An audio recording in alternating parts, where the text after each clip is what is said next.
قل هذه سبيلي أدعو إلى الله على بصيرة أنا ومن اتبعني وسبحان الله وما أنا من المشركين.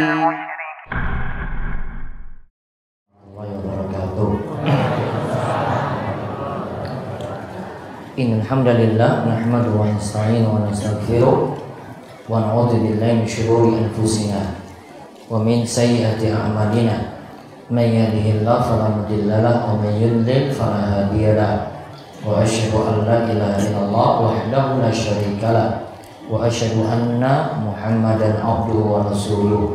Allahumma shalli ala nabiyyina Muhammad wa ala alihi wa man tabi'ahum bi ihsan ila yaumiddin. Allahumma laka aslamna wa bika amanna wa alayka tawakkalna wa ilayka anabna wa bika khasamna. Allahumma inna na'udzu bi izzatika la ilaha illa anta antudillana antal hayyul ladzi la yamut wal jinnu wal insu yamutun. Puji syukur kita panjatkan kepada Allah Subhanahu wa taala. Salawat dan salam mugi-mugi tercurah kepada junjungan kita Nabi besar Nabi Agung Muhammad sallallahu alaihi wasallam. Para jamaah sekalian, kita bersyukur pada malam hari ini. Ini pertemuan terakhir di malam Kamis sebelum Ramadan. Dan insyaallah malam Kamis berikutnya libur satu kali karena itu malam pertama untuk sholat tarawih. Kemudian nantinya ketemu lagi pada malam ke-8 Ramadan. Sebagaimana ada jadwal sholat bulan Ramadan yang dibagikan bagi panjenengan semuanya, tolong nanti disimpan dan dimanfaatkan di rumah masing-masing. Jadi untuk kesempatan malam hari ini kita akan kembali juga membahas tentang masalah puasa, melanjutkan tafsir ayat puasa surah Al-Baqarah ayat 185. Dimohon bisa tertib sampai selesai, tidak boleh bubar sampai nanti kami menutup majelis ini. Kemudian nanti pulang juga dengan tertib. Dan malam hari ini padat sekali, nggak tahu ada gerangan apa Bapak Ibu hadir. Ya. Ada apa Pak? Bapak ada apa-apa enggak? Enggak ada. Buletin. Kosong apanya Pak? Enggak ada apa-apa. Bapak makanya nyusun nggih. Soalnya kalau dibagi Bapak Ibu-ibu langsung, saya enggak tahu lagi dunia jadi seperti apa nanti. Ini aja malam hari ini seperti itu. Ibu-ibu dapat apa tadi Bu? Kresek tuh. Isinya apa? Gamis apa tas? Gamis. Gamisnya anyar apa lawas?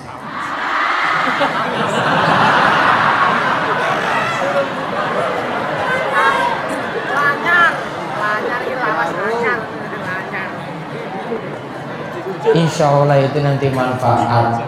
Ya mau anyar ya alhamdulillah, sementok lawas ya disyukuri.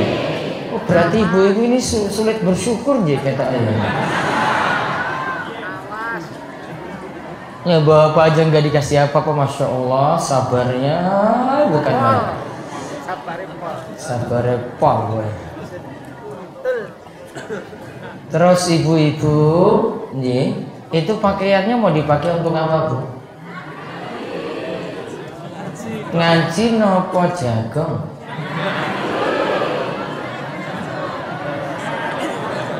Serius ngaji? Berarti di rumah ngangge jilbab terus nopo mboten?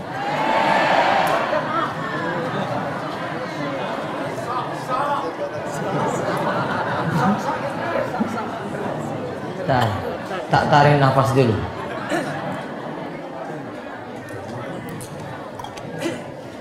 Baik, nanti ada pengumuman terakhir aja. Baik, kita lanjut Rian nggih. Ya, ibu-ibu jaga kreseknya itu jangan sampai hilang. Ya. Kita lanjut. Monggo masih dibaca. A'udzu billahi minasy syaithanir rajim. Syahrul Ramadan alladzi unzila fihi al-Qur'an hudan linnas wa bayyinatin minal huda wal furqan. فمن شهد منكم الشهر فليصم ومن كان مريضا أو على سفر فعدة من أيام أخر يريد الله بكم اليسر ولا يريد بكم العسر ولتكملوا العدة ولتكبروا الله على ما هداكم ولعلكم تشكرون. Beberapa hari yang ditentukan itu ialah bulan Ramadan, bulan yang di dalamnya diturunkan permulaan Al-Quran sebagai petunjuk bagi manusia dan penjelasan-penjelasan mengenai petunjuk itu dan pembeda antara yang hak dan yang batil. Karena itu, barang siapa di antara kamu hadir di negeri tempat tinggalnya di bulan itu, maka hendaklah ia berpuasa pada bulan itu. Dan barang siapa sakit atau dalam perjalanan lalu ia berbuka, maka wajiblah baginya berpuasa sebanyak hari yang ditinggalkannya itu pada hari-hari yang lain. Allah menghendaki kemudahan bagimu dan tidak menghendaki kesukaran bagimu. Dan hendaklah kamu mencukupkan bilangannya, dan hendaklah kamu mengagungkan Allah atas petunjuknya yang diberikan kepadamu supaya kamu bersyukur. Baik. Surat Al-Baqarah ayat 185. Kita telah bahas saking surat Al-Baqarah 183, 184, kemudian saat ini 185. Dan itu yang kita kenal dengan ayat-ayat puasa. Nanti kita rampungkan insya Allah sampai ayat 187. Ayat 185 ini membicarakan beberapa hal. Yang pertama, bulan Ramadan itu bulan Al-Quran. Bulan Ramadan itu bulan Al-Quran. Kemudian nomor kali yang kita bahas, bulan Ramadan itu bulan Al-Quran. Al-Quran itu sebagai petunjuk. Al-Quran itu jalan hidup. Al-Quran itu untuk membedakan yang hak dan yang batil, yang benar dan yang keliru. Berarti jika kita ingin selamat dunia dan akhirat, maka tempuhlah jalan yang telah disebutkan dalam kitab suci kita, kitab Al-Quran. Kemudian nomor 3, Al-Quran setelah disebutkan seperti itu masih membicarakan sini tentang kewajiban puasa. Seperti penjelasan dalam pertemuan sebelumnya, awal-awal puasa niku jadi pilihan. Faman tatawwa'a khairan fahuwa khairul lah. Allah katakan siapa yang mau nambah kebaikan, yang monggo silakan nambah, itu baik baginya. Wa antasumu khairul lakum. Siapa yang mau puasa itu baik baginya. Berarti puasa niku jadi pilihan. Puasa itu jadi pilihan. Berarti belum dijadikan satu saja, hanya puasa saja yang wajib. Maka ayat 185 ini dipertegas. Pokoknya pilihannya cuma satu, puasa.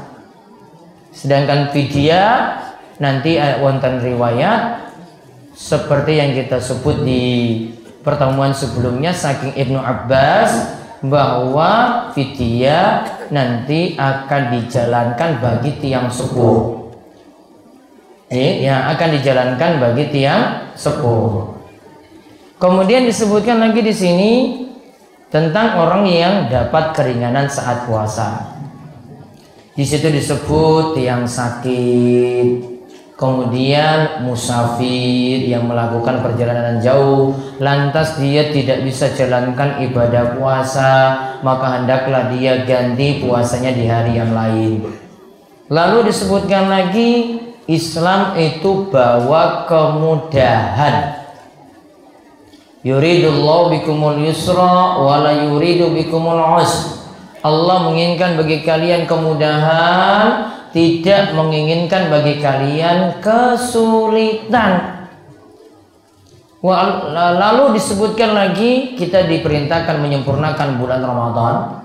Walitukmilul iddata, hendaklah kalian menyempurnakan bulan Ramadan itu, kerjakan puasanya sampai rampung.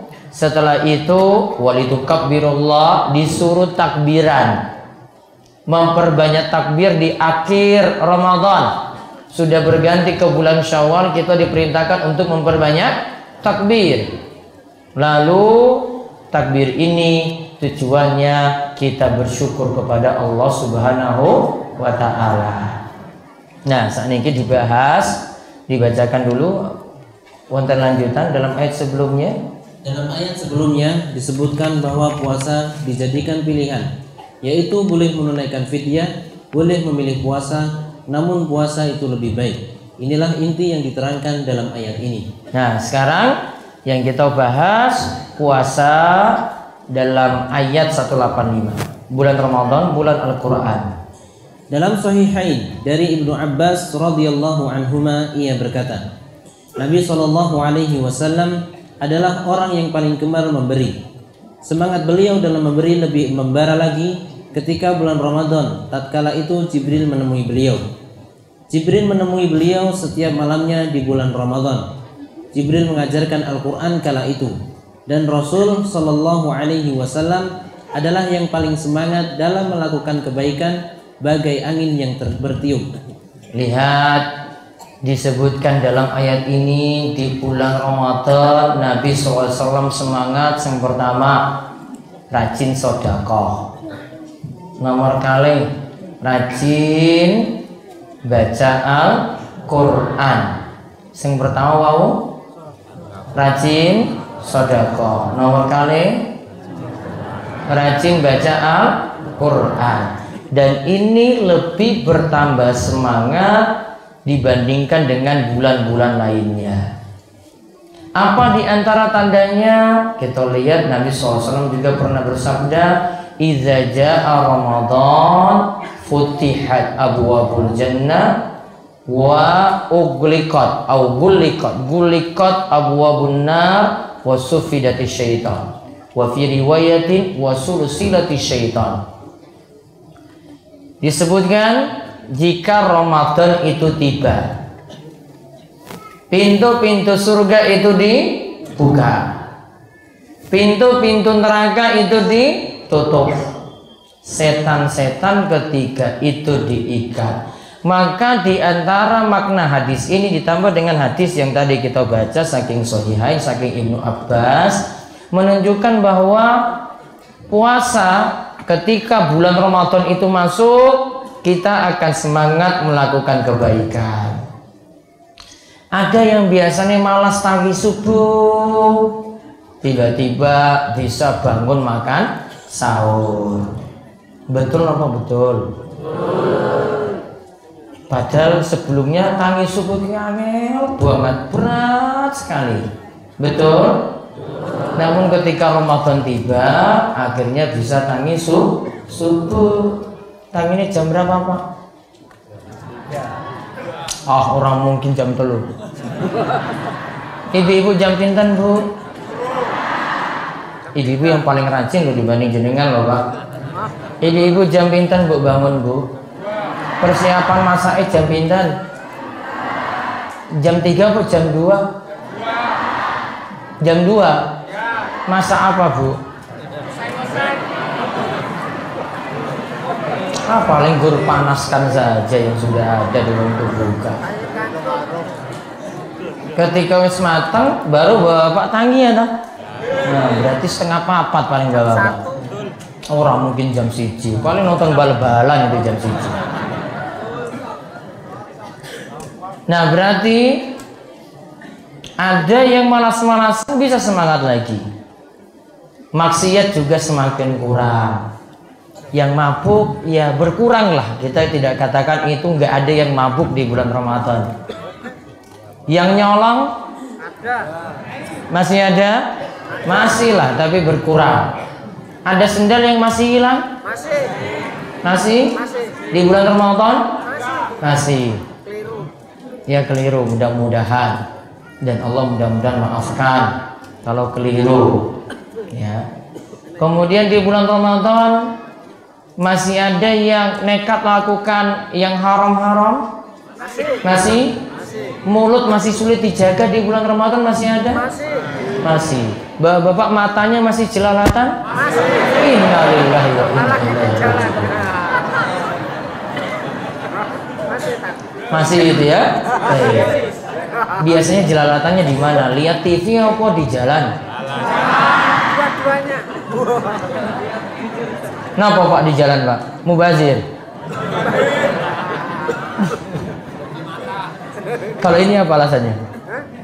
Kok dua tadi jenengan bilang? Cuma sekilas aja. Mana ya ada lainnya gitu.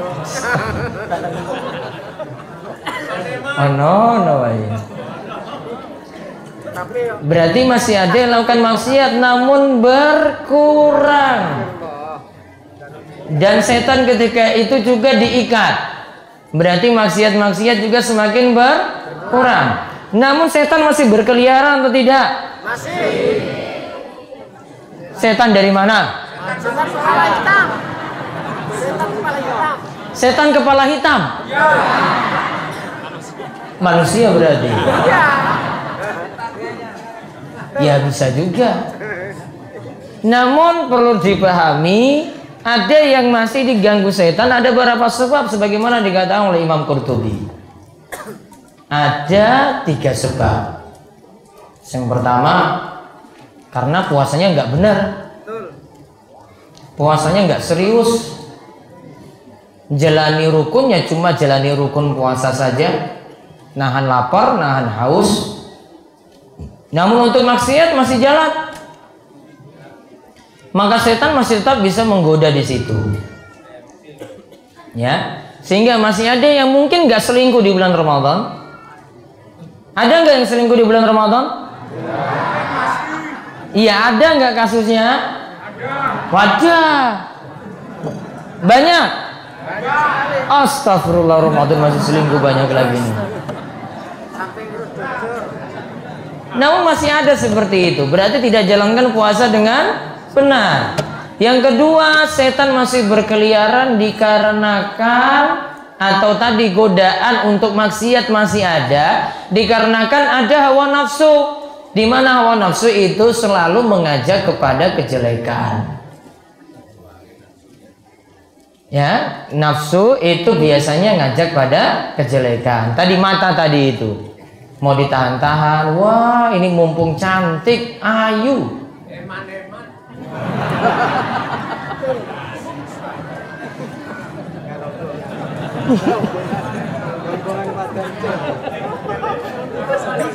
Maka ada hawa nafsu, matanya nggak bisa dijaga. Yang nggak bisa jaga mata itu siapa? Bapak, ibu-ibu? Kok bisa ibu-ibu ya bapak kayak gitu ya?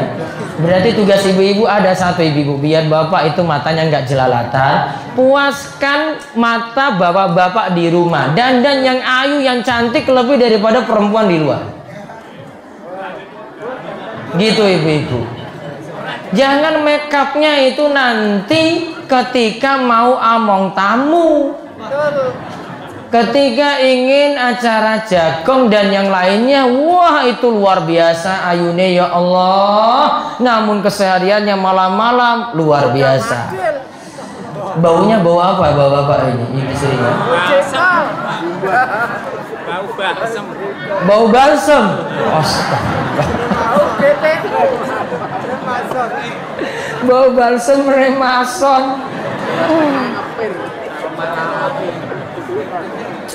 Ini bapak yang bilang sendiri loh ibu-ibu. Wah gimana bisa betah di rumah nggak pernah dilayani spesial, betul nggak bapak? Wah. matanya makanya jelalatan kemana-mana.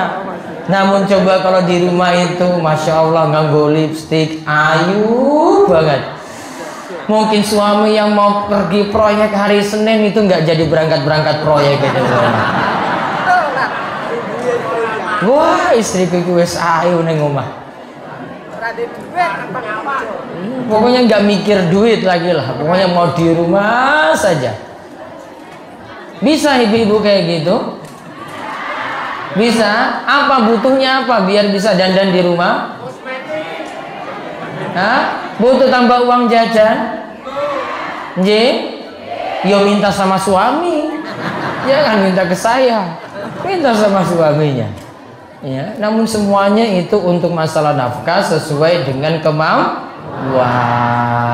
Nggak bisa suaminya dipaksa. Harus melihat dari kemampuan.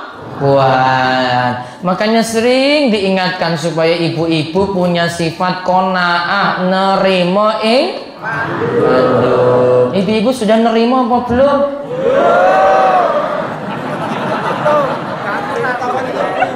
Saya tanya ibu-ibu loh ini.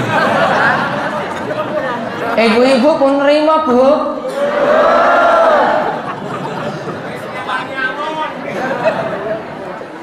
Nanti dipikir-pikir di rumah ya ibu-ibu nggih.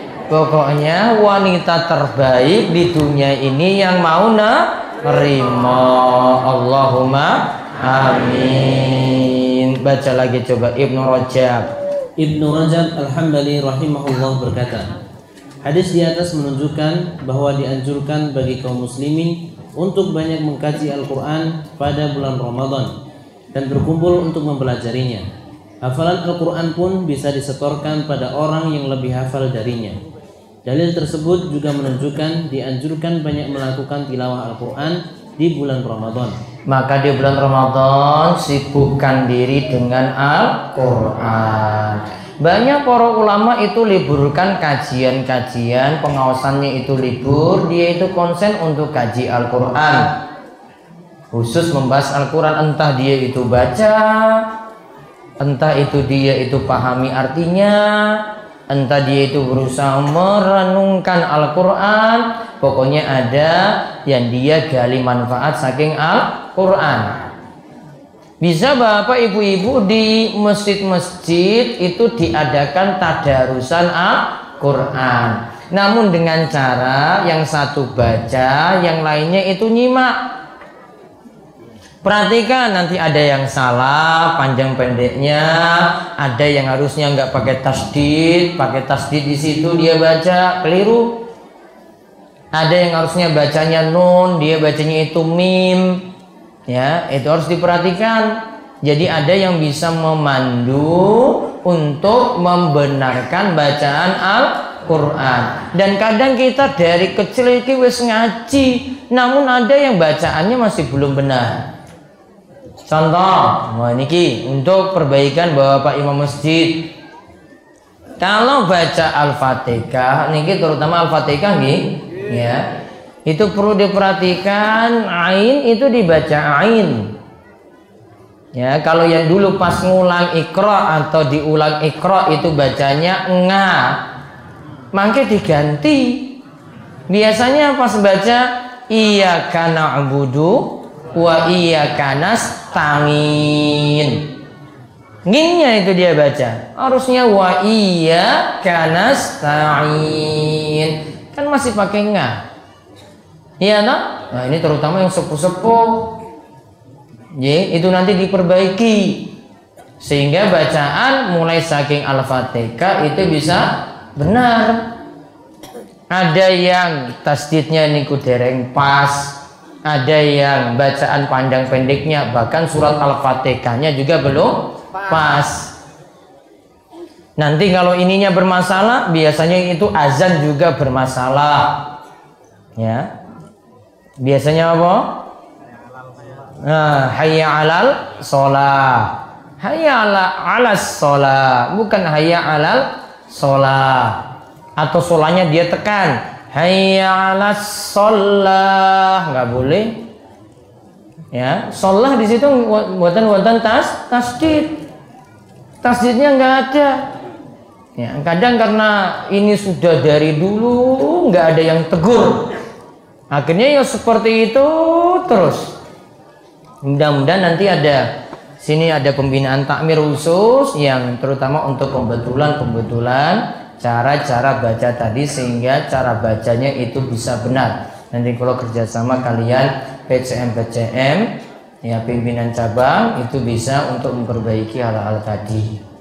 Nah, terus Ibnu Abbas berkata bahwa Al-Quran itu turun sekaligus di Lauhul Mahfuz di Baitul Izzah pada malam Lailatul Qadar.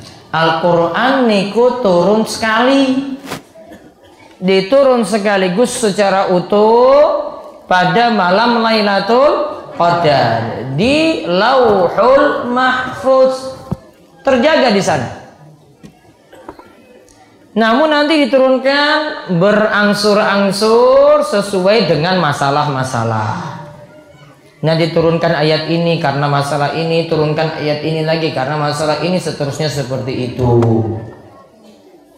Tergantung kasus demi kasus. Terus yang membenarkan perkataan Ibnu Abbas dalam firman Allah Ta'ala di ayat lainnya, Inna anzalnahu fi lailatul qadr. Sesungguhnya kami telah menurunkannya Al-Quran pada malam kemuliaan. Inna anzalnahu fi lailatul qadr. Kami telah menurunkan Al-Quran itu pada malam Lailatul Qadar. Terus yang berikutnya, Inna anzalnahu fi lailatin mubarakah. Sesungguhnya kami menurunkannya pada suatu malam yang diberkahi. Kami menurunkan Al-Quran pada malam yang diberkahi. Berarti Lailatul Qadar itu malam yang penuh berkah. Lailatul Qadar terjadi kapan, Bapak Ibu-ibu?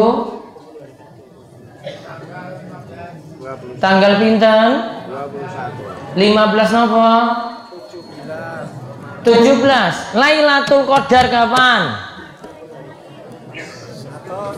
10 hari terakhir saking bulan Ramadan. 10 malam terakhir saking bulan Ramadan. Lebih mungkin lagi terjadi pada malam kapan? Pada malam ganjil.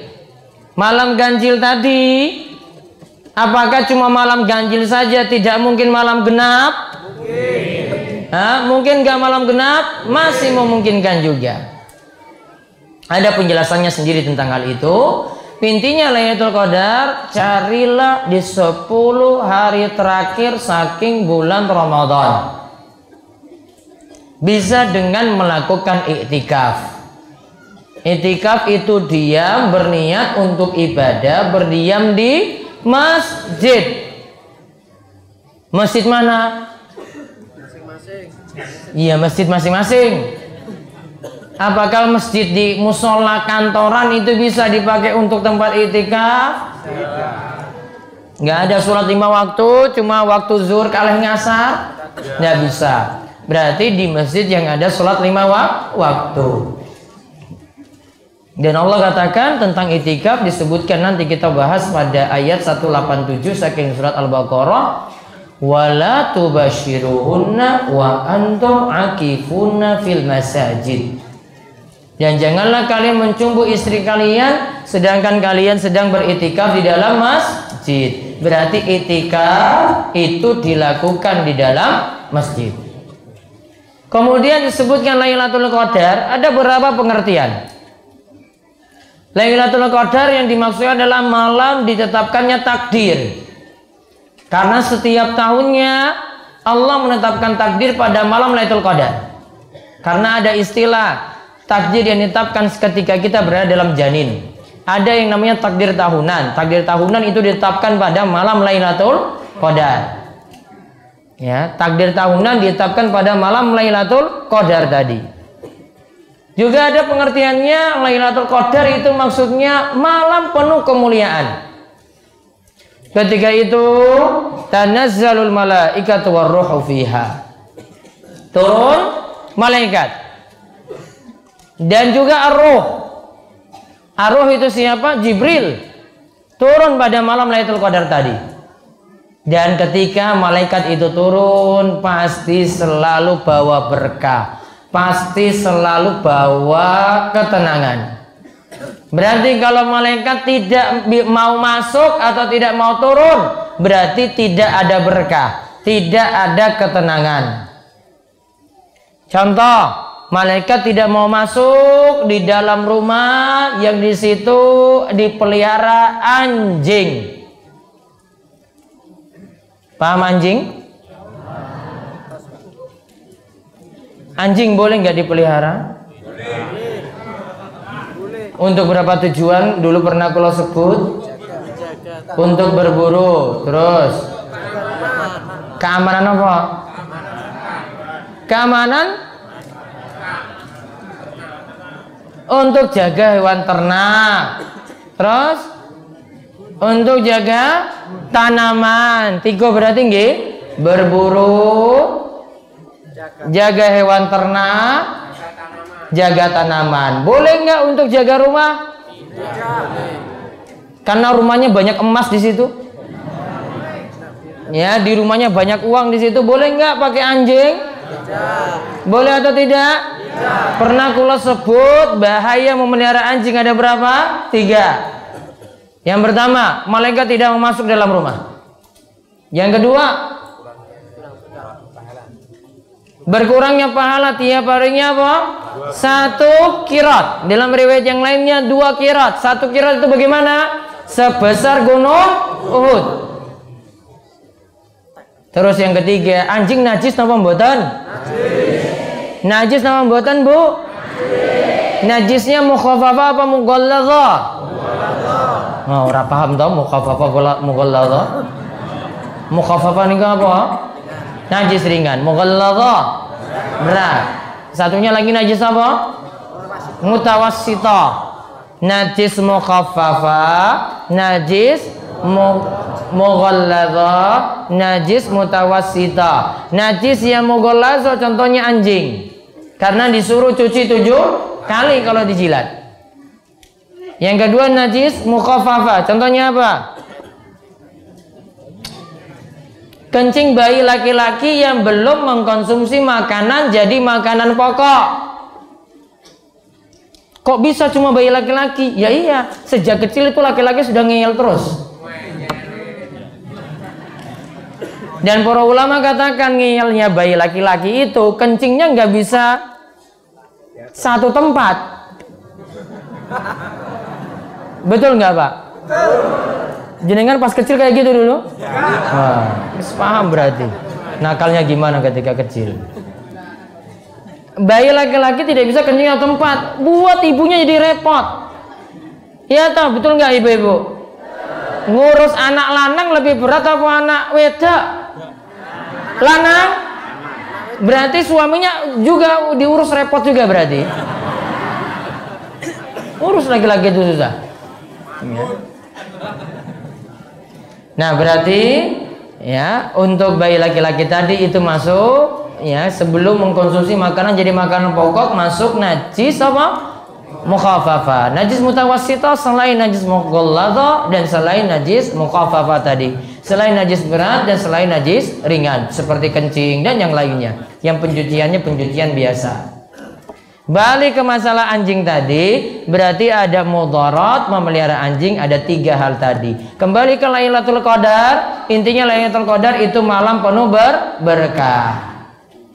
Dan itu ada di 10 hari terakhir saking bulan Ramadan. Oleh karena itu harusnya di hari-hari terakhir itu lebih semangat untuk berada di masjid. Bukan berada di pusat-pusat perbelanjaan. Bukan berada di toko-toko, bukan ada di supermarket, bukan ada di mall-mall. Apalagi? Biasanya orang mikir gue nih Pak. Karena ketika itu peluangnya untuk dapat Lailatul Qadar paling besar itu di malam-malam terakhir, terutama di 10 hari terakhir. Karena amalan itu dinilai saking akhir, bukan dari awal. Dari awal itu wis biasa. Namun yang dinilai itu dari akhirnya. Innamal a'malu bil khawatim. Sesungguhnya amalan itu dinilai dari akhirnya. Lalu dilanjutkan lagi di antara alasan. Di antara alasan bahwa bulan Ramadan adalah bulan Al-Quran, yaitu dibuktikan dengan bacaan ayat Al-Quran yang begitu banyak dibaca di sholat malam bulan Ramadan dibanding bulan lainnya. Nabi SAW pernah sholat bersama Hudzaifah di malam Ramadan, lalu beliau membaca surat Al-Baqarah, surat An-Nisa, dan surat Ali Imran.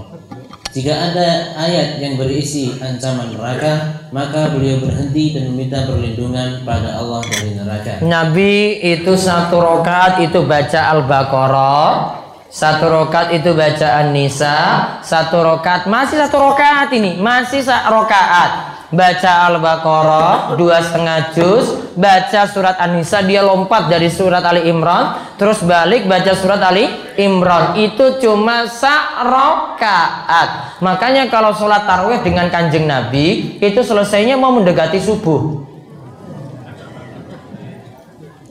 mau mendekati makan sahur.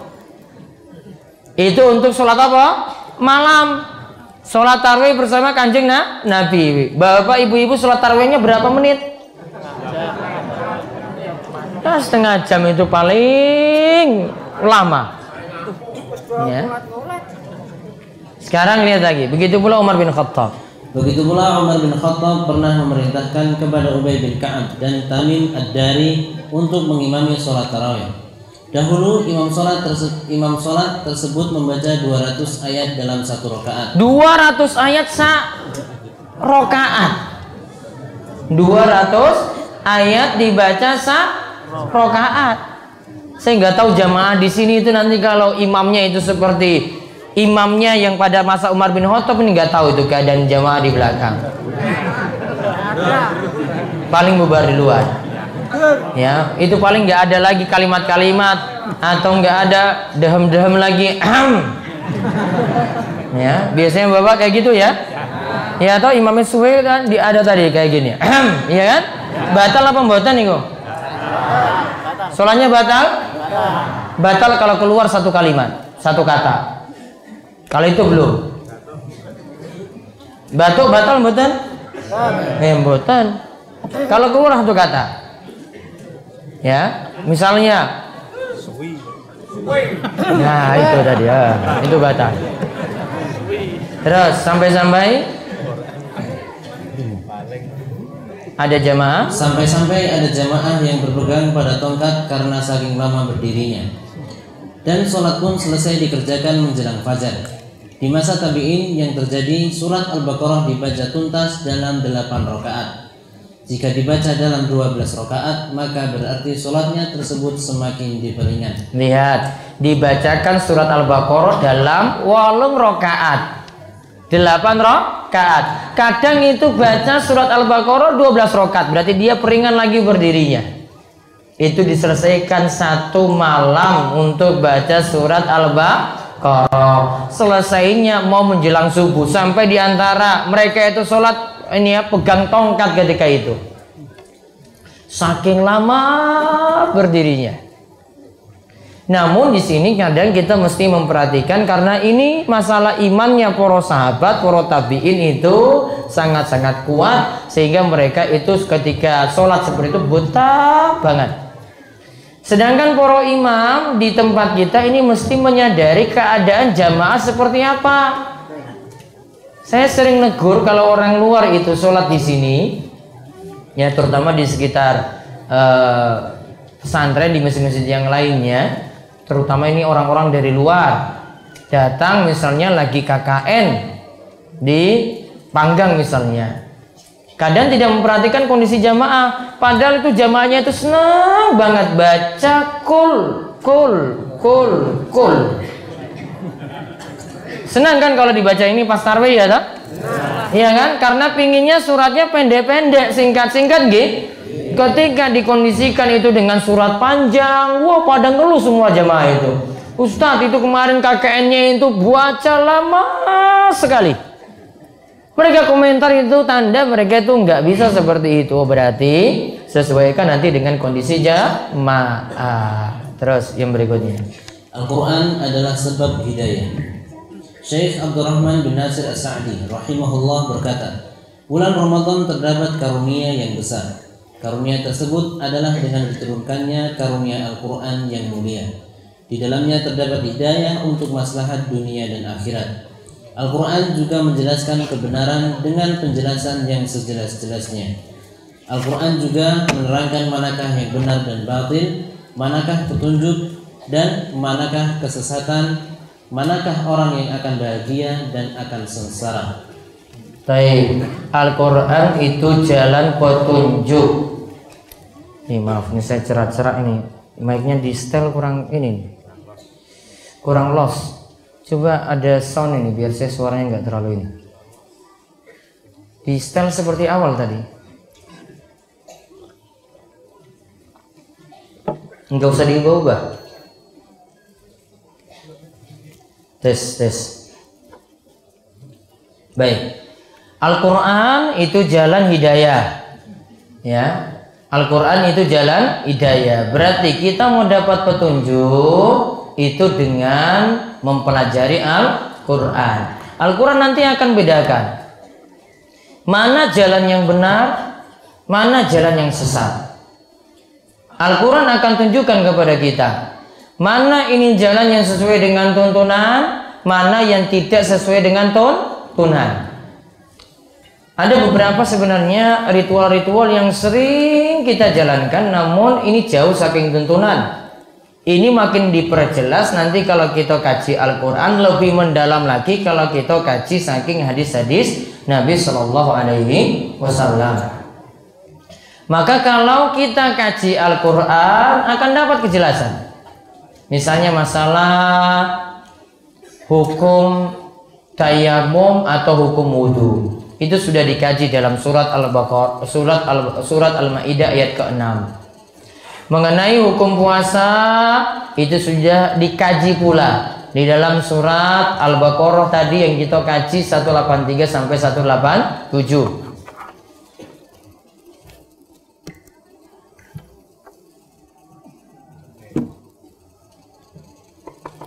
Tunggu dulu, banyak gangguan.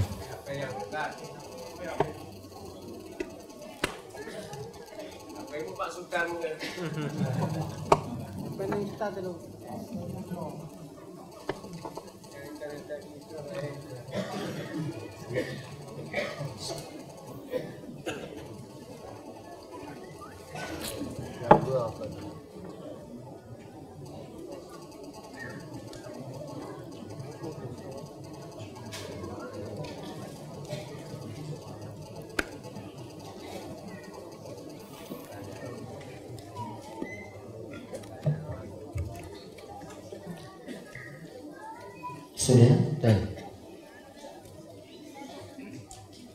Sampai mana tadi? Tes. Settingannya nggak diubah-ubah lagi ya? Sampai lupa nih.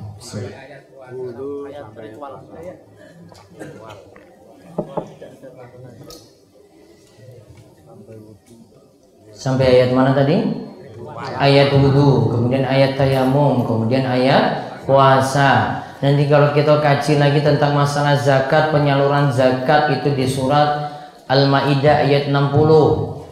Ya, kita kaji lagi dalam masalah hukum nazar. Ya, cara untuk membayar kafarah nazar bagi yang tidak bisa menaikkan nazar. Itu nanti di surat Al-Maidah ayat 89. Beberapa ayat hukum sudah jadi jelas sekali dalam kitab suci kita. Makin diperjelas lagi kalau kita kaji dalam hadis-hadis Nabi Sallallahu Alaihi Wasallam. Maka kalau kita ingin dalami semuanya, berarti harus digabungkan antara Al-Quran dan hadis. Nggak boleh kita milih satu-satu. Oh, saya milih Al-Quran saja, nggak mau milih hadis. Harus dua-duanya. Contoh di antara beberapa pendapat yang keliru itu karena cuma mau milih Al-Quran saja, tidak mau pakai hadis. Ada sebagian orang itu menghalalkan daging anjing. Menghalalkan daging anjing. Dikarenakan apa? Di dalam Al-Quran tidak disebutkan secara khusus pengharaman anjing. Cuma memakai dari Al-Quran saja. Karena Al-Quran tidak ada hadis nyebutkan, hadis katanya bertentangan dengan Al-Quran. Keliru fatal. Ya, ini jadinya orang-orang yang para ulama sebut dengan ingkarus sunnah. Ingkarus sunnah itu apa? Tidak mau memakai sunnah atau hadis-hadis dari Nabi SAW. Umat Islam nggak kayak gitu.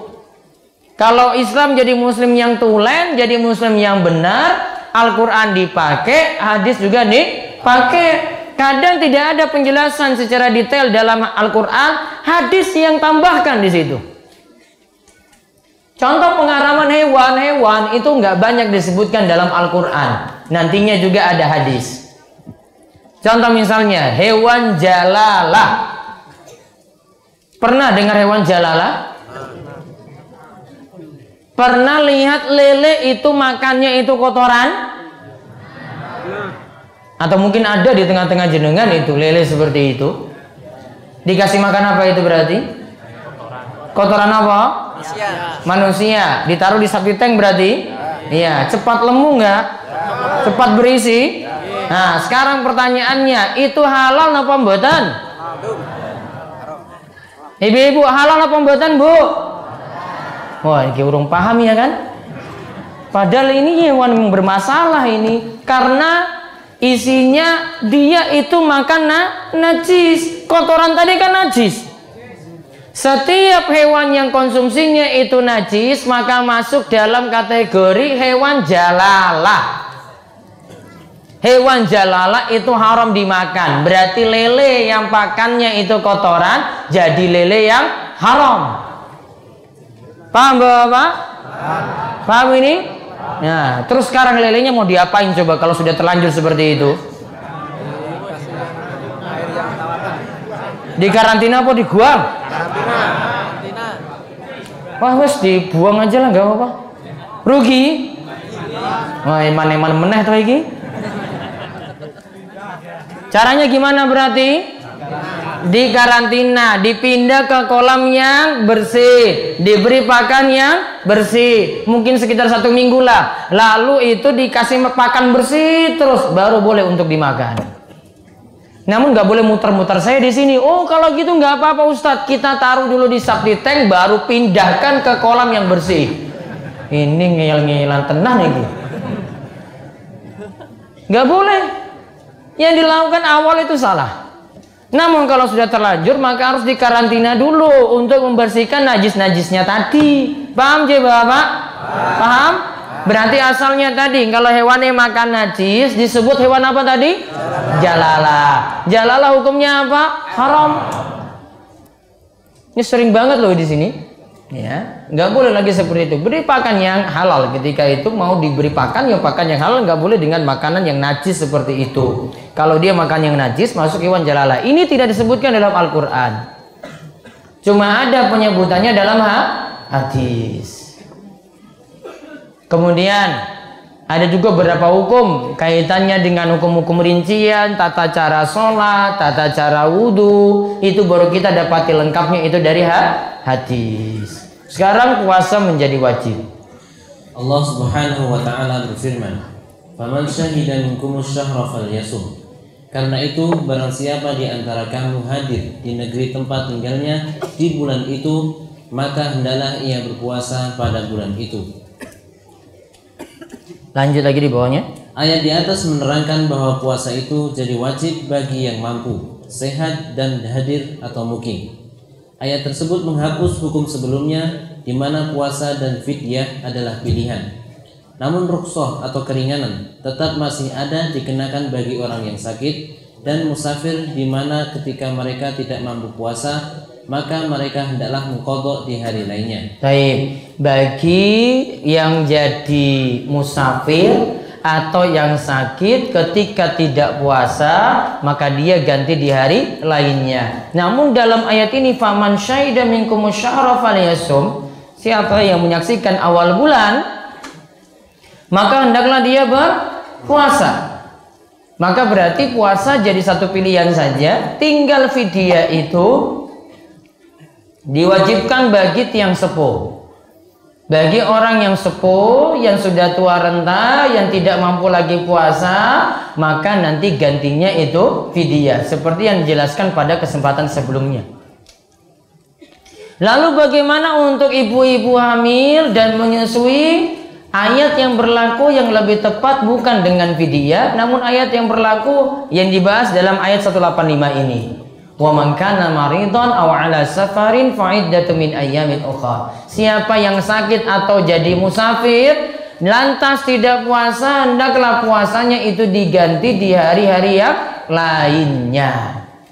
Terus sekarang Ibnu Katsir rahimahullah berkata. Ibnu Katsir rahimahullah berkata, berdasarkan ayat 185 ini, puasa Ramadan menjadi wajib bagi orang yang mukmin, bagi orang yang mukim di negerinya ketika masuk bulan Ramadan, juga bagi orang yang badannya sehat. Ayat ini menghapus hukum dalam ayat sebelumnya, ayat 184 yang menyatakan bahwa orang yang sehat dan mukim maka ia bisa memilih antara menunaikan fidyah berupa memberi makan kepada orang miskin bagi setiap hari tiap berpuasa. Bagi setiap hari tidak berpuasa. Kalau di ayat 184 boleh memilih antara puasa dan fidyah. Ayat ini belum rampung. Karena ayatnya itu panjang, setelah ini nanti disebutkan kemudahan-kemudahan, baru nanti disebutkan untuk masalah takbir di akhir Ramadan.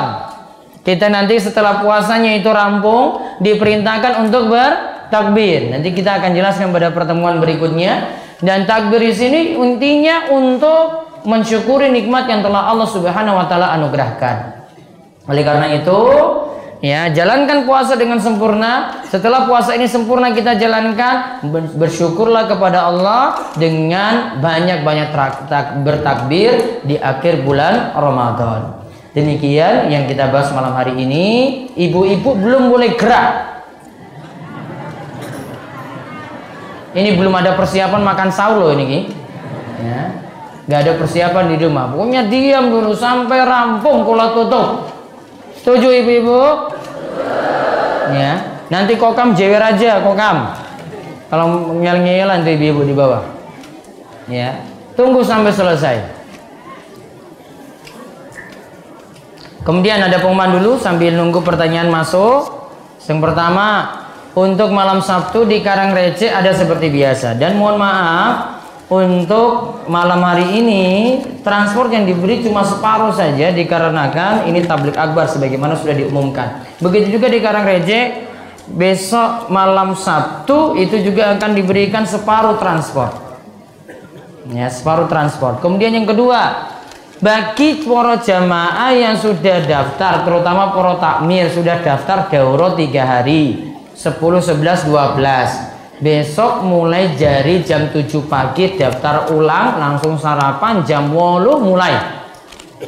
Ya, ada sekitar 100 takmir niku yang daftar. Kemudian ini ada pembagian jadwal sholat. Ini di bawah nggih. Jangan dibuang-buang, buletin juga demikian, bawa pulang ke rumah. Kemudian untuk kajian ini malam Sabtu, terus Sabtunya untuk kajian untuk anak muda, untuk yang ingin mencari jodoh. Walaupun tidak cari jodoh pun tetap boleh ikut, namun bapak-bapak nggak usah, ya, bapak nggak usah macam-macam pak. Satu saja angel diurus, ya, warak golek janda coba rondo coba nih bapak. Ya, untuk bapak-bapak nggak usah. Ini untuk acara anak muda besok Sabtu jam 2 itu akan diadakan kajian di Masjid Al-Huda. Ya, Al-Huda Pelayan dari jam 2 nanti sampai jam 4:30. Kemudian nanti ada sesi yang lainnya lagi di acara tersebut. Namun daftar terlebih dahulu sebagaimana info yang sudah tersebar di internet. Atau nanti bisa tanya ibu-ibu yang di bawah itu untuk mendaftarkan diri, karena pesertanya harus daftar. Nggak daftar nggak boleh ikut. Kemudian yang berikutnya lagi untuk hari Ahad ada 3 kajian. Yang pertama Ahad Pon di Masjid Besar Al-Huda Pelayan, takblik akbar untuk warga Pelayan dan Gunung Kidul. Semuanya boleh hadir. Ya, monggo silakan hadir jam 5:30 sampai 5:30. Kita bahas amalan-amalan di bulan Ramadan. Kemudian dari 7:30 tadi jam 7:30 bagi yang di Bantul. Dari Pelayan ke Bantul berarti lewat mana itu? Di Lingo berarti ya. Nah, nanti di Masjid Agung Bantul kajian dari jam 7:30 sampai jam 9. Itu pembahasan buku Ramadan bersama Nabi SAW dan akan dibagi buku 400 buku di situ. Terus jam 10-nya saya ngisi di Panggang jam 10 untuk warga Panggang kalian Purwosari. Warga Panggang Purwosari bertempat di Masjid Jenderal Sudirman, Panggang. Ya, semua hadir di situ. Kumpul jam 10 mulai insya Allah sampai jam 11 1 jam. Kita bahas juga persiapan menjelang Ramadan untuk warga Panggang dan Purwosari, 2 kecamatan sekaligus di Ahad Pon jam 10 itu. Kemudian malam Seninnya tetap ada kajian seperti biasa untuk kajian langsung live selama live membahas Firqatun Najiyah. Adapun nantinya malam Kamis depan libur 1 kali. Kemudian masuk lagi Ramadan ya, kita masih bisa ketemu 3 kali lagi. Namun selama Ramadan biar ngurangi jamaah-jamaah yang jauh nggak datang di sini ya, akan ditiadakan uang transport. Jadi subsidi masing-masing sendiri.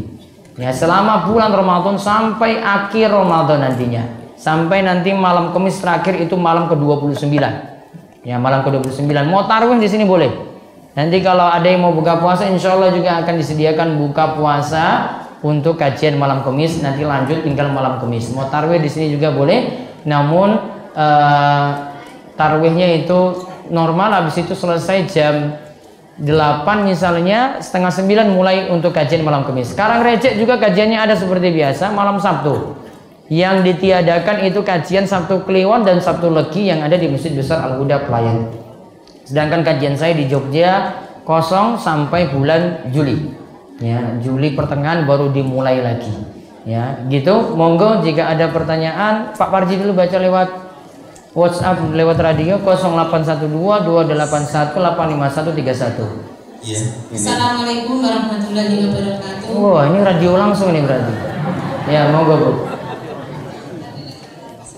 Lanjut. Ini ada 3 pertanyaan Pak Ustaz. Nggih, borong ya. Iya, sekalian titipan. Nggih, monggo. Mengenai sholat Jumat di tempat kami ini masjidnya dibongkar. Terus Kemudian sholat jamaahnya itu di rumah pribadi.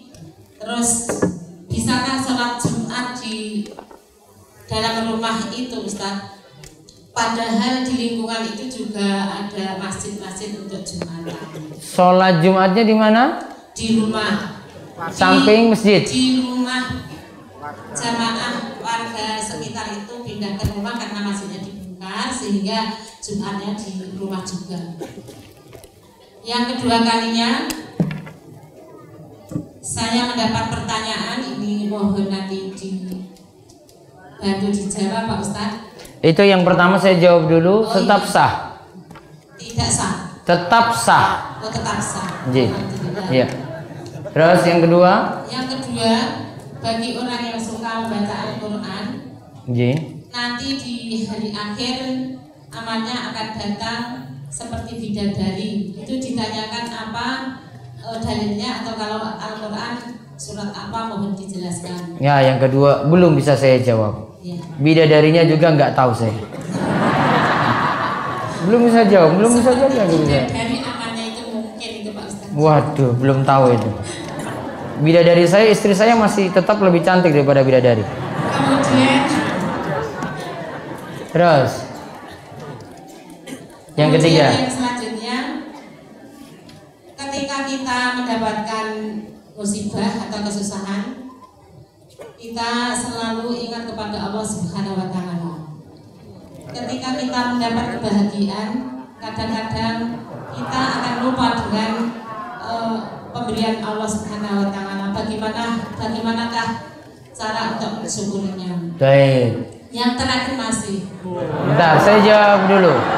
Hubungannya dengan qanaah itu tadi Pak Ustaz. Nggih, qanaah kenapa? Belum bisa nerima? Sudah. Nah. Tapi bolehkah kalau manusia itu pasti punya hawa nafsu, punya keinginan. Keinginannya seumpamanya kami kepengen punya rumah yang bagus, sudah punya umpamanya. Kemudian kalau rumah itu sudah bagus, kepengen yang lainnya. Bolehkah itu anak-anak seperti itu? Apakah itu nanti dulu? Tenang. Sebentar. Terus apa Bu? Tenang dulu, tenang. Bolehkah itu seperti itu? Padahal itu juga santai, tidak terlalu ngoyo begitu. Angan-angan itu tercapai juga dan ibadah juga tercapai juga. Insya Allah juga qanaah. Terima kasih. Assalamualaikum warahmatullahi wabarakatuh. Waalaikumsalam. Coba diulang yang ketiga tadi apa? Saya jawab dulu yang ketiga tadi. Kalau dapat nikmat, kalau dapat musibah sabar. Namun kalau dapat nikmat sulit bersyukur. Gitu nggih? Ya. Ibu-ibu dapat nikmat nggak sekarang ini, malam ini? Bisa bersyukur nggak? Betul? Nanti ada yang protes lagi. Wah, aku yang tak koyong ini.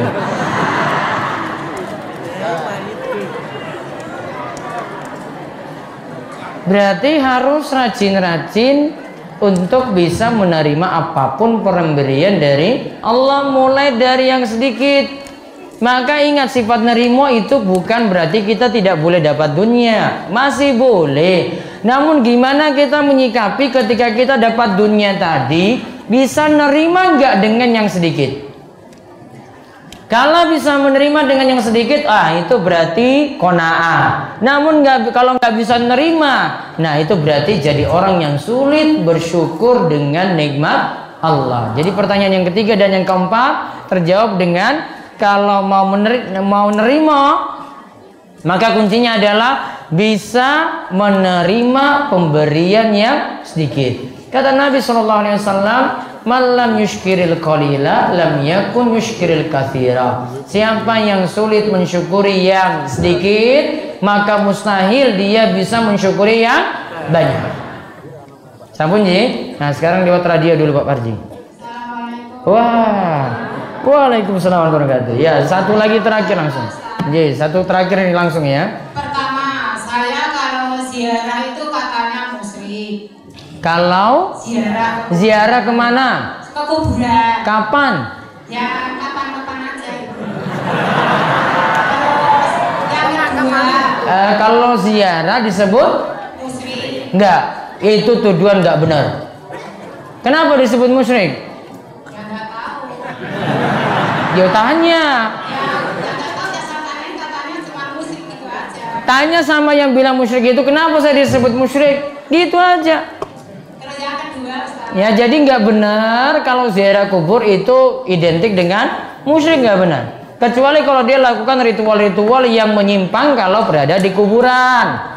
Minta-mintanya itu kepada penghuni kubur, bukan minta kepada Allah. Nah itu baru bermasalah. Namun kalau mau mengunjungi ziarah ke kubur keluarga, boleh saja dan tidak termasuk syirik. Terus yang kedua, keluarga saya yang meninggal, ada yang meninggal Ustaz. terus Yang keluarga yang ditinggal itu mengadakan takbiran sama yasin itu hukumnya apa?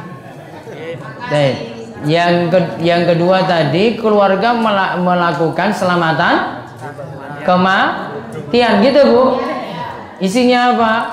Ya takbiran sama yasinan sampai 7 hari itu loh Ustaz. Sampai 7 hari. Nyampe nggak pahalanya? Nah ini saya tanya ibu yang nanya ini. Nyampe nggak Bu? Ya nggak tahu.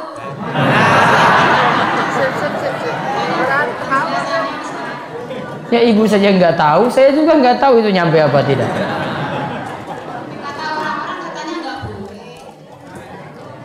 Kalau kata Nabi bilang nggak boleh gimana? Hah? Saya nggak mau bilang kata orang, saya bilang kata Nabi. Nabi bilang nggak boleh. Iya, ini langsung Kanjeng Nabi yang bilang. Seandainya itu boleh, dulu Nabi SAW pernah kirim pahala untuk Khadijah ketika Khadijah meninggal dunia. Melakukan seperti yang ibu lakukan tadi atau tetangga lakukan. Namun ini tidak pernah dalam sejarah ditemukan seperti itu. Oh, berarti memang tidak dilakukan. Ibu aja tadi bilang pahalanya nyampe enggak? Itu ibu aja nggak tahu, apalagi saya. Karena nggak bisa dipastikan. Harus ada dalil yang menunjukkan bahwasanya pahalanya nyampe pada orang yang meninggal dunia. Nah, itu baru kita ikuti. Paham nggak Ibu? Paham. Taib. Nggak boleh ada yang nanya lagi, pegang mic. Sekarang Pak Parji. Iya. Ya. Beberapa pertanyaan melalui WhatsApp.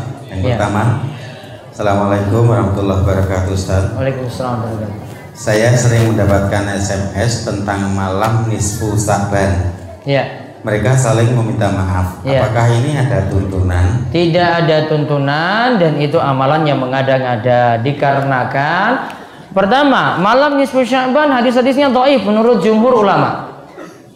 Keutamaan malam nisfu Sya'ban itu hadisnya dhaif. Abdullah bin Mubarak mengatakan kalau Allah turun ke langit dunia kepada malam nisfu Sya'ban, setiap malamnya juga Allah turun ke langit dunia. Bukan hanya pada malam nisfu Sya'ban. Jadi tidak benar kalau malam nisfu Sya'ban punya keutamaan-keutamaan. Termasuk tidak ada amalan tertentu pada nisfu Sya'ban dan malam nisfu Sya'ban. Ya, maka tidak perlu dilakukan amalan-amalan semacam itu. Harus sampai ada dalil dulu yang terang, yang jelas, baru kita itu amalkan. Terus yang kedua. Iya, pertanyaan selanjutnya dari Purnawan Sabtosari. Apakah bacaan ta'awudz sebelum Al-Fatihah dalam sholat dibaca setiap rakaatnya atau hanya pada rakaat pertama saja? Terima kasih. Kalau menurut mazhab Syafi'i, bacaan ta'awudz itu dibaca setiap rakaat. Rakaat pertama mulai ta'awudz baru Al-Fatihah, kemudian rakaat kedua mulai ta'awudz baru Al-Fatihah lagi. Setiap rakaatnya ulang ta'awudz karena memulai lagi membaca surat baru. Terus yang ketiga. Iya, selanjutnya. Assalamualaikum Ustaz. Waalaikumsalam. Apakah ikan lele yang makan ayam mati termasuk jalalah? Termasuk jalalah. Ya, ayam mati tadi termasuk bangkai, termasuk najis. Sama seperti dia berada di sapi tank tadi. Haram. Sampai hewannya dikarantina. Terus. Ya, saya baru saja pakai KB suntik. Saya mengalami pilek, kadang juga seperti darah haid yang berkepanjangan. Oh, bukan pilek Pak, flek. Oh iya, flek. Ya, flek.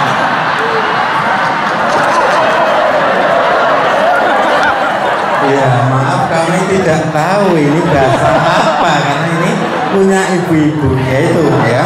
Waduh. Jadi kami ulangi supaya semuanya paham. Flek itu Pak. Saya baru saja pakai KB suntik. Terus Saya mengalami ada flek. Iya. Kadang juga seperti darah haid yang berkepanjangan di daerah istihadah. Lalu darah haid. Ya. Saya tetap sholat atau tidak? Terima kasih bilang. Ya. Gini ibu-ibu, perhatikan. Bagi yang ada flek tadi, dilihat fleknya itu bersambung nggak dengan haid. Kalau bersambung dengan haid berarti masuk haid. Namun kalau tidak bersambung dengan haid, misalnya ini haidnya wis rampung, kemudian lompat 5 hari baru flek tadi itu keluar, berarti bukan haid. Kalau bukan haid masuk darah istihadah. Kalau darah istihadah tetap sholat, tetap puasa. Kesimpulannya bersambung atau tidak. Kalau bersambung dengan darah haid dihukumi haid. Kalau terpisah berarti tidak dihukumi haid. Paham Bapak?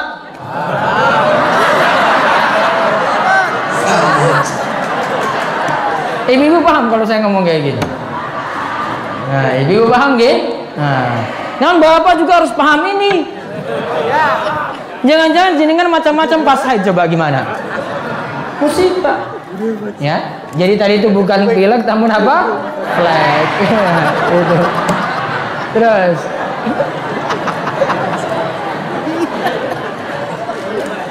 Ya, selanjutnya.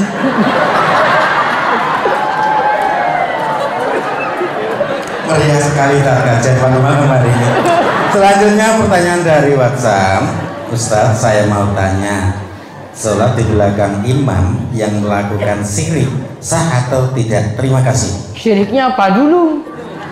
Iya, kurang Harus saya rinci nih, soalnya jangan jenengan itu tuduh syirik, ternyata itu bukan syirik. Ya, jadi dirinci dulu. Kalau benar itu memang syirik, menyekutukan Allah, tidak sah sholat di belakang imam yang berbuat syirik.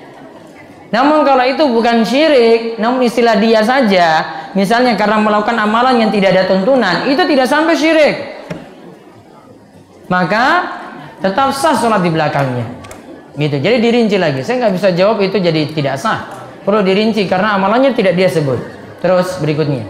Iya, berikutnya mau tanya Ustaz. Iya. Kalau kodok hijau itu halal dimakan atau tidak? Ya, setiap ada kita sebut kodok hijau ataupun yang lainnya haram untuk dimakan karena kodok itu tidak boleh dibunuh.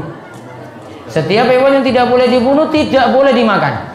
Setiap hewan yang tidak boleh dibunuh tidak boleh dimakan. Terus. Ya. Kalau berdoa untuk orang sakit, apakah kita berdoa bersama-sama dipimpin satu orang atau lebih baik berdoa sendiri-sendiri? Baiknya berdoa sendiri-sendiri, mendoakan kebaikan kepada orang yang sakit tadi, itu lebih bermanfaat.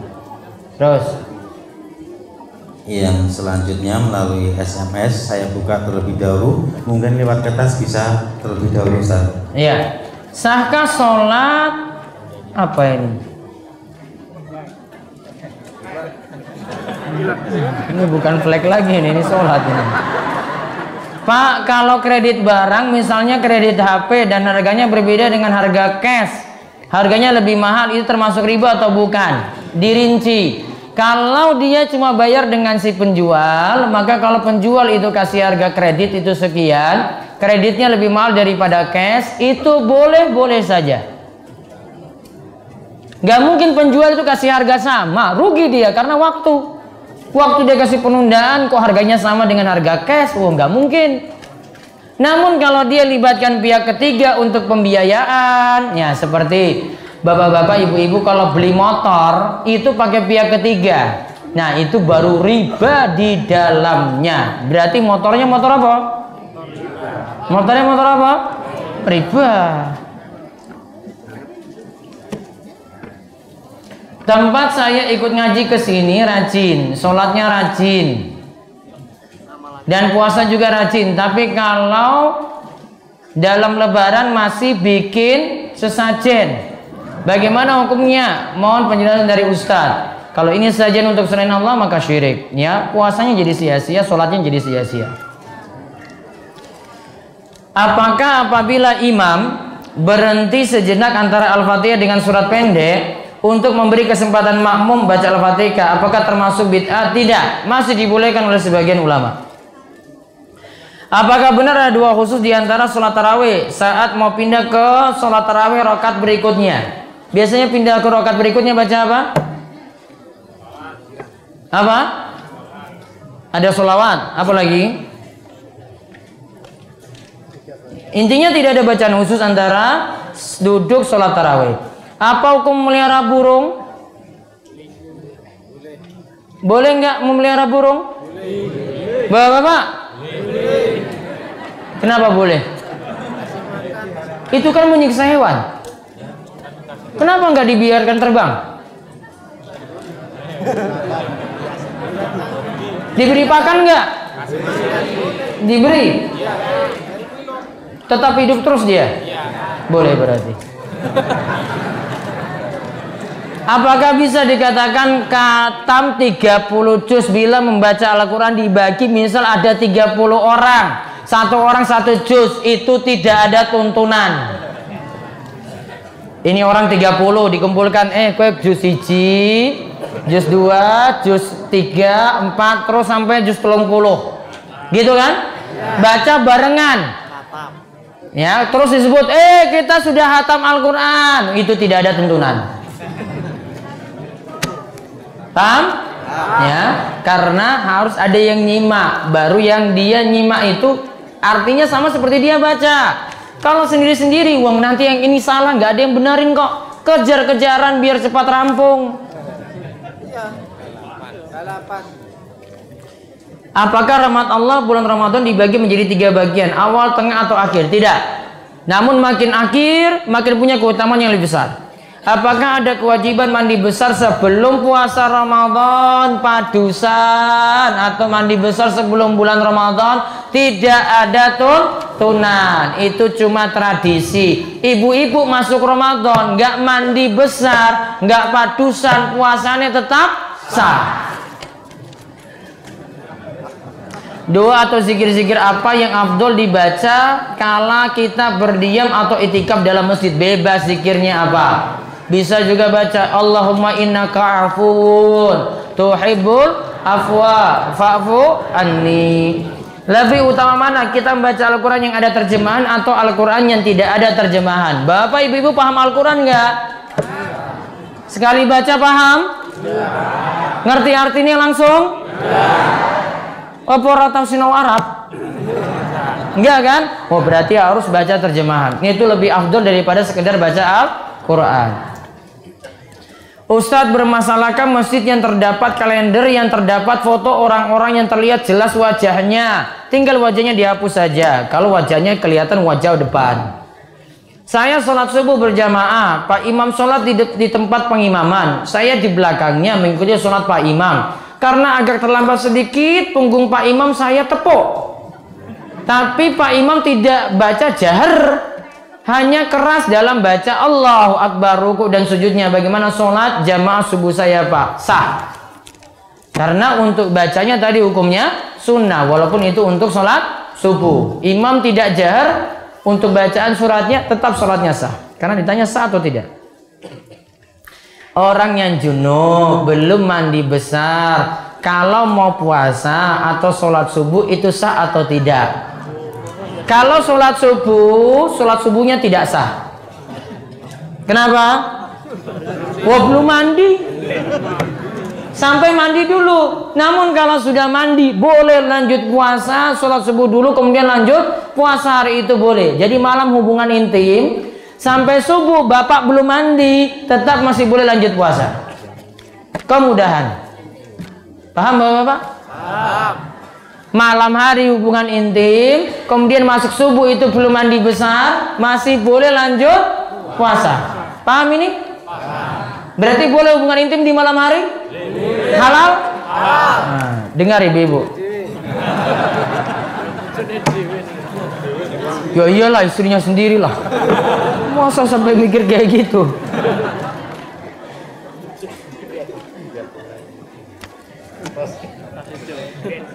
Jika setelah sholat isya lalu tarweh, ya, dan bangun akan makan sahur, apakah boleh tahajud? Boleh, ya, boleh tahajud. Yang penting satu malam tidak diulangi witirnya 2 kali. Witirnya cuma 1 kali, pakai yang tadi saat sholat tarweh. Tahajudnya tidak pakai lagi witir.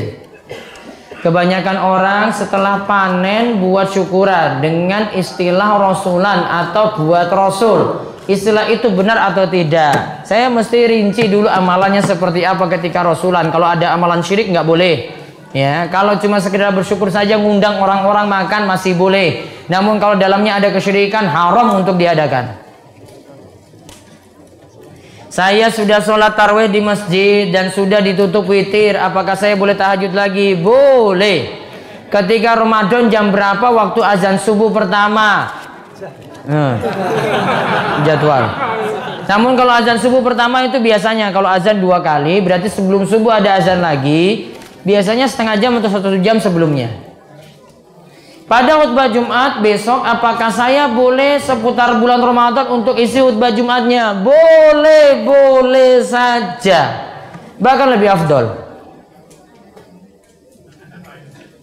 Apakah bude dan bule ini masuk jalur ayah dan ibu mahram? Iya. Kalau itu saudara bapak atau ibu maka itu masuk mahram. Apabila melaksanakan sholat tarawih di masjid dan melanjutkan witirnya di rumah, boleh tidak itu? Rugi. Sholat tarawih sudah di masjid, witirnya itu di rumah, luput dari pahala sholat semalam penuh. Maka siapa yang mau dapat sholat semalam penuh, ikuti imam itu tarawih, setelah itu ikuti imam lagi witir. Jadi nggak bisa witirnya dengan sekerjakan sendiri di rumah, namun barengan imam di masjid. Nabi SAW mengatakan dalam hadis yang diriwayatkan oleh kitab Sunan, innahu man qama ma'al imam hatta yansarif kutiba lahu qiyamul lailah. Siapa yang sholat bersama imam hingga imam itu selesai, maka dicatat mendapatkan pahala sholat semalam penuh. Berarti witirnya juga bareng imam kalau imam itu witir. Sholat Jumat apa jamaahnya harus 40 orang? Itu menurut mazhab Syafi'i dan Hambali. Namun kalau syarat ini 40 orang ini diterapkan di Gunung Kidul, insya Allah tidak ada sholat Jumat. Berapa jamaah bapak-bapak? 20. Ada yang cuma 5 saja loh, ada. Ya, ada yang sholat Jumatannya cuma 5. Berarti nggak ada sholat Jumat lagi di Gunung Kidul. Gitu? Setuju? Dihapus saja sholat Jumat? Terus? Berarti boleh di bawah 40? Boleh. Kata siapa? Masih boleh di bawah 40. Dulu Nabi SAW itu pernah melaksanakan sholat Jumatan. Ketika beliau Jumat, para sahabat itu keluar dari masjid, sisa cuma 12 orang. Mereka keluar karena ada barang-barang dagangan itu datang. Ya, mereka keluar lihat barang dagangan. Makanya ketika sholat Jumat tidak boleh ada jual beli karena sebabnya itu. Lalu tersisa cuma 12 orang. Nabi tetap lanjutkan khutbah Jumat sampai sholat Jumat itu selesai. Cuma dengan jamaah 12. Berarti itu sudah di bawah 40. Intinya kalau masih berjamaah, ada imam, ada makmum, tetap sah untuk melakukan sholat Jumat. Dan ini pendapat yang lebih tepat. Wallahu alam bisawab. Mungkin manfaat bagi semua. Belum bubar. Ini diuji kesabarannya ini loh. Nah, kreseknya dipegang itu ibu-ibu. Ora lali. Terus itu jadwal sholatnya, buletinnya, pulang pelan-pelan, nggak boleh ini ya sampai tabrakan sana sini. Bapak nunggu dulu, ibu-ibu ini luar biasa, ibu-ibu itu banyaknya. Nggak tahu ada angin ribut apa mereka datang ke sini. Ya, sudah ibu-ibu duluan ya, bapak carry lu nanti belakangan. Ya ibu-ibu biar duluan, kita tutup kalian doa kafaratul majelis. Mugi-mugi bawa berkah bagi semua. Subhanakallahumma bihamdika asyhadu an la ilaha illa anta astaghfiruka wa atubu ilaik. Assalamualaikum warahmatullahi wabarakatuh.